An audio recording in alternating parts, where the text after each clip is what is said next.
नमस्कार मंडळी, स्वागत आहे तुमचं आमच्या चॅनलमध्ये। आवाज महामुंबईचा, शोध बातमीचा, कौल मनाचा। चला तर मग आमचे चॅनल लाईक करा, शेअर करा आणि सबस्क्राइब करा। धन्यवाद। उरणच्या खड्ड्यांना मालक कोण? बेवारस पडलेले खड्डे ठरतायत यमदूत। झपाट्याने विकास होत असलेल्या उरण तालुक्यातील बहुतेक रस्त्यांवर करोडोंचा निधी खर्च करून त्यांचे चकचकीत काँक्रिटीकरणाने रुंदीकरण करण्यात आले। या रस्त्यांचेही मालक टक्केवारीच्या हिशोबाने फिक्स करण्यात आले। पावसाळ्यात रस्त्यावरून जाणाऱ्या प्रवाशांसाठी या रस्त्यांवर पडलेले मोठमोठे खड्डे यमदूत ठरत आहेत।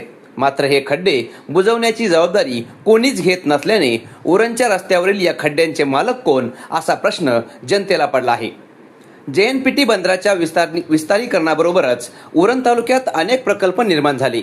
या प्रकल्पांच्या सोयीसाठी उरण तालुक्यातील रस्त्यांचे सार्वजनिक बांधकाम विभाग व सिडकोच्या माध्यमातून करोडो रुपयांचा निधी खर्च करून रुंदीकरण तसेच काँक्रिटीकरण करण्यात आले।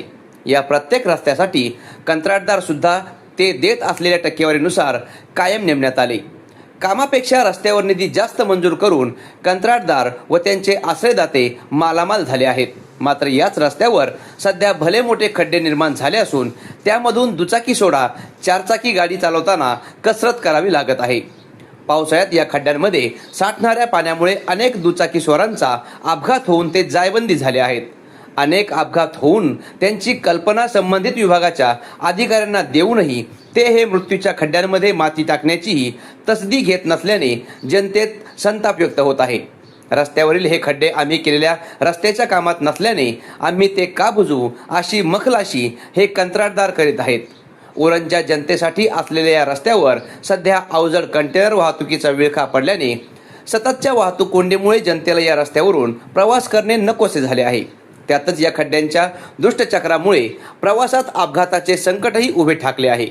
जर करोडो रुपये कमवणारे कंत्राटदार या खड्ड्यांचे मालक होणार नसतील तर सार्वजनिक बांधकाम खात्याने व सिडकोने या कंत्राटदारांवर कारवाई करावी अशी मागणी सामाजिक कार्यकर्ते जयवंत कोळी यांनी केली आहे।